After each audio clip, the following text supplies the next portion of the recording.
19वीं सदी में जर्मनी में एक दार्शनिक पैदा हुए थे। नाम था कार्ल मार्क्स, जिनके विचारों से प्रभावित होकर कई क्रांतियों की नींव पड़ी।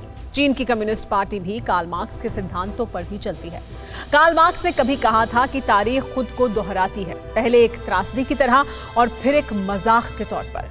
चीन का हाल कुछ ऐसा ही है। दुनिया जिस वक्त कोरोना वायरस से सहमी हुई है, तब सदी की सबसे बड़ी त्रासदी का गुनहगार और जिम्मेदार चीन बड़ा जश्न मना रहा है। चीन के शहर रोशनी से नहाए हुए हैं। शहरों के चौक चौराहों पर लोगों की भीड़ है। ये सब इसलिए क्योंकि 7.5 दशक से चीन की सत्ता पर काबिज चीन की कम्युनिस्ट पार्टी 100 साल की हो गई है। यूं तो दुनिया की कई पार्टियां इससे भी पुरानी हैं। अपने देश की कांग्रेस पार्टी भी उनमें से एक है, जिनकी स्थापना 1885 में हुई थी और पिछले दिसंबर में 135 साल पूरे कर लिए। इसीलिए सवाल लाजमी है कि सीसीपी यानी चीन की कम्युनिस्ट पार्टी कैसे अलग है। चीन में चुनाव क्यों नहीं होते हैं? आम लोग वोट क्यों नहीं दे सकते? तो फिर चीन में राष्ट्रपति और प्रधानमंत्री कैसे चुना जाता है?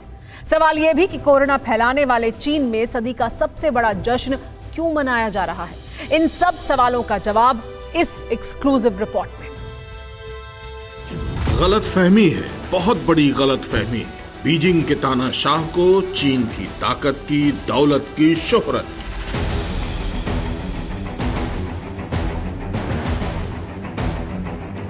लेकिन अब दुनिया चीन की चोरी वाली फितरत, विस्तारवाद वाली नीयत और दगाबाजी वाली आदत से बखूबी वाकिफ है। इसलिए जब दुनिया चीन के फैलाए वायरस से करा रही है, माओ का मुल्क जश्न मना रहा है। 38 लाख से ज्यादा घरों के चिराग बुझाकर बीजिंग से लेकर शंघाई तक रंग बिरंगी रोशनी की गई है। लाखों परिवारों की सिसकियों के बीच जिनपिंग के शागिर्द मुस्कुरा रहे हैं। वक्त बेवक्त लगते लॉकडाउन से कंगाली के कगार पर पहुंच चुके मुल्कों की आह से ड्रैगन की तिजोरी में अरबों डॉलर समाये हैं। ये जश्न इसी का है, ताकत की, दौलत की। चीनी नुमाइश की वजह यही है, चीन की कम्युनिस्ट पार्टी के 100 साल पूरे हो चुके हैं। इसलिए जानना जरूरी है कि चीन में कम्युनिस्ट पार्टी कितनी ताकतवर है। 75 साल से क्यों सीसीपी सत्ता पर काबिज है? सीसीपी के खिलाफ क्यों आवाज नहीं उठती है? इन सवालों के जो जवाब हैं वो चीन की असल कहानी है। लोकतांत्रिक देशों में जो जनता की जगह होती है, चीन में वो पार्टी की है। चीन की सरकार, चीन की सेना, चीन का कारोबार, कोर्ट से लेकर चीन का कोना कोना कम्युनिस्ट पार्टी का गुलाम है, जिसके मालिक शी जिनपिंग है, जो मक्कारी से लेकर झूठ बोलने में माहिर है। चाशनी में घोलकर चेहरे पर मासूमियत समेटकर इसी तरह जिनपिंग दुनिया को बरगलाते रहे हैं। लेकिन हकीकत इसके इतर है। चीन में लोकतंत्र नहीं है। हमारे देश की तरह चीन में जनता सरकार नहीं चुनती। आम जनता को वोट देने का हक नहीं है। बीजिंग के खिलाफ बोलने का हक नहीं है। सरकार के खिलाफ प्रदर्शन नहीं कर सकते। सरकार जो कहती है वो सभी को मानना जरूरी होता है।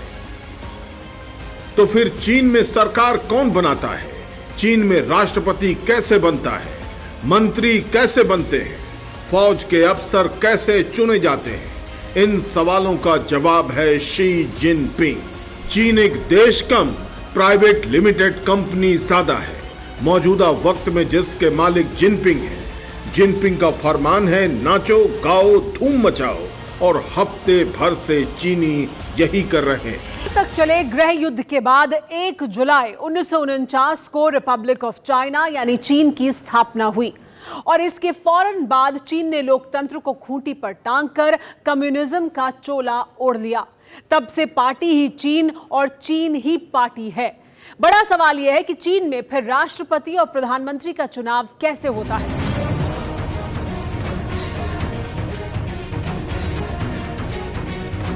अपने देश में जनता वोट देती है, विधायक और सांसद बनाती है, जिसके बाद जीतने वाली पार्टी अपना नेता चुनती है। हमारे देश में चुनाव में जीतने वाली पार्टी का कोई भी नेता सत्ता के सबसे बड़े ओहदे तक पहुंच सकता है।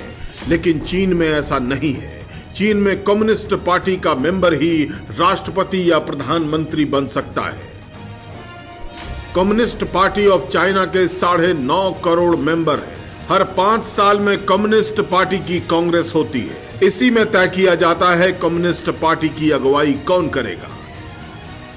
ये सब बंद दरवाजे के पीछे होता है, दिखाने को चुनाव बताया जाता है, लेकिन सब कुछ पहले से तय होता है। कम्युनिस्ट पार्टी के 9.5 करोड़ सदस्य ही 134 करोड़ चीनियों को हाँकते हैं। चीन के हर बड़े पद पर सीसीपी का कब्जा है, यानी सब कुछ ऐसा है जैसे किसी को देश चलाने का ठेका मिल गया हो।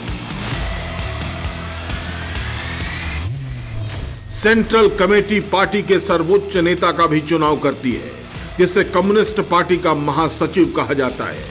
जो सीसीपी का महासचिव होता है वही देश का राष्ट्रपति बनता है। चीन में पहले कोई भी शख्स अधिकतम 10 साल तक राष्ट्रपति रह सकता था। इस हिसाब से जिनपिंग का कार्यकाल 2022 में खत्म होना था, लेकिन 2018 में संविधान संशोधन के बाद इस परंपरा को खत्म कर दिया गया, यानी जिनपिंग अब जीवन भर चीन के राष्ट्रपति के पद पर बने रह सकते हैं।